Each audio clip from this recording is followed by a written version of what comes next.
नमस्कार विद्यार्थी मित्रांनो, डिप्लोमा पूर्ण झालेले विद्यार्थी ज्यांना एक्झिट एक्झाम लागू आहेत असे विद्यार्थी आता संभ्रमात आहेत. कारण एक्झिट एक्झामची फी कमी होणार का, फॉर्म भरावा की नको, लास्ट डेट जवळ येत चालले आणि अद्याप अजून काही माहिती आलेली नाही आहे. मी नुकतंच काही दिवसांपूर्वी व्हिडिओ बनवलेला होता की PCIची मिनिस्ट्री ऑफ हेल्थसोबत मीटिंग झालेली आहे आणि फी ही कमी होणार आहे असं सांगितलेलं होतं. पण त्याबाबत अद्याप कुठलंही सर्क्युलर किंवा ऑफिशियल इन्फॉर्मेशन अजून तरी उपलब्ध झालेली नाही. मग लास्ट डेट जवळ आले, फॉर्म भरायचा की नाही, मी तुम्हाला एक सजेस्ट करू शकतो की आज आहे 9 तारीख, 9 सप्टेंबर, 9 सप्टेंबर, 10 सप्टेंबर, आज आणि उद्या 2 दिवस आपण वाट बघूया.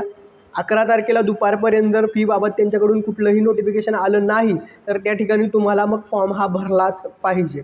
आता राहिला मुद्दा काही कोर्टात जाण्यासंदर्भात बरेच विद्यार्थी विचारत होते. तर लक्षात ठेवा, कोर्टामध्ये जायचं म्हटलं तर त्या ठिकाणी आपल्याला ॲटलिस्ट कोणाचा तरी पॉलिटिकल सपोर्ट देखील असणं गरजेचं आहे. त्यासाठी कोर्टची फी, त्याशिवाय वकील देणं, अशा बऱ्याच गोष्टी असतात. मग या ठिकाणी आपण काय करू शकतो, जर विद्यार्थी कुठला राजकीय पक्षाशी संबंधित असेल, काही संघटनांशी संबंधित तुम्ही असाल तर या ठिकाणी तुम्ही कोर्टामध्ये जाऊ शकता, अपील करू शकता. या जी काही एक्झिट एक्झाम आहे त्या संदर्भात आपल्याकडे व्हॅलिड पॉईंट आहेत का, तर नक्कीच व्हॅलिड पॉईंट आहेत की तुमचं डिप्लोमाचे लेक्चर्स उशिरा सुरू झाले, तुम्हाला म्हणावा तेवढा अकॅडमिक्स इयरला वेळ मिळाला नाही आणि एक्झिट एक्झामची तुमची पहिली बॅच आहे आणि PCIनंच वेगवेगळ्या सर्क्युलरमध्ये वेगवेगळे मुद्दे मांडले. कधी म्हटले 1 पेपर, कधी म्हणतात 3 पेपर.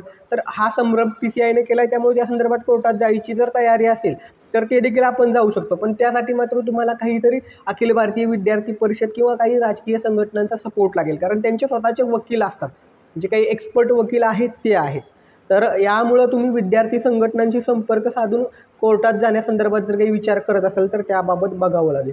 सध्या फॉर्म भरायचा का नाही, तर 11 तारखेला दुपारपर्यंत वेळ देऊया, आपण थोडीशी वाट बघूया. तोपर्यंत नाही आलं तर मग फॉर्म भरावाच लागेल. पण फॉर्म भरण्याआधी आता जो वेळ आहे, म्हणजे आज सोमवार आहे, आज वर्किंग डे आहे, 9-10 या 2 दिवसामध्ये जर तुम्हाला कोर्टात जायचं असेल तर काही विद्यार्थी जे असतील, पुढाकार घेणार असतील, तर त्यांनी राजकीय संघटना ज्या आहेत, विद्यार्थी परिषद असेल किंवा मग वेगवेगळे राजकीय पक्ष आहेत, शिवसेना शिंदे गट असेल किंवा ठाकरे गट असेल, राज ठाकरेंची मनसे असेल, यांच्या जे काही विद्यार्थी सेना आहेत त्यांच्याशी संपर्क साधून काय करता येते का पहा.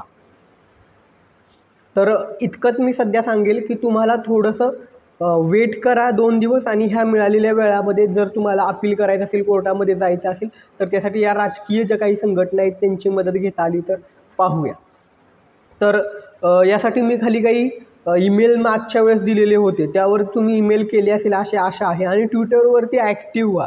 मी एक ट्विट टाकलेलं तर हार्डली त्याला 50 रिट्विट आलेले आहेत फक्त. तर तुम्ही ट्विटरवरती ॲक्टिव्ह व्हा, मिनिस्ट्री ऑफ हेल्थ असेल आणि बाकी लोकांना टॅग करा. ट्रेंडिंग झाला पाहिजे हा विषय, तरच त्यांच्या लक्षात येणार आहे. तर हेच आपण करू शकतो, आपल्या हातात असणारा विषय आहे. तर राजकीय संघटना, जे काही अखिल भारतीय विद्यार्थी परिषद आणि इतर राजकीय संघटना आहेत त्यांच्या संपर्कात या. थोडासा पुढाकार कोणीतरी घेतला पाहिजे. कारण या ठिकाणी आम्हालाही काही बंधनं आहेत, पण मी माझ्या लेवलवरती जेवढं शक्य करता येईल तेवढं मी पुढे येऊन बोलतो आहे. बाकीचे ते पण करायला तयार नाही आहेत. तर तुम्ही थोडंसं राजकीय संघटना असेल तर त्यांच्या कॉन्टॅक्टमध्ये राहून ही गोष्ट प्रोसीड करायला थोडंसं प्रयत्न करा आणि फॉर्म भरण्यासंदर्भात 2 दिवस आपण वाट पाहूया.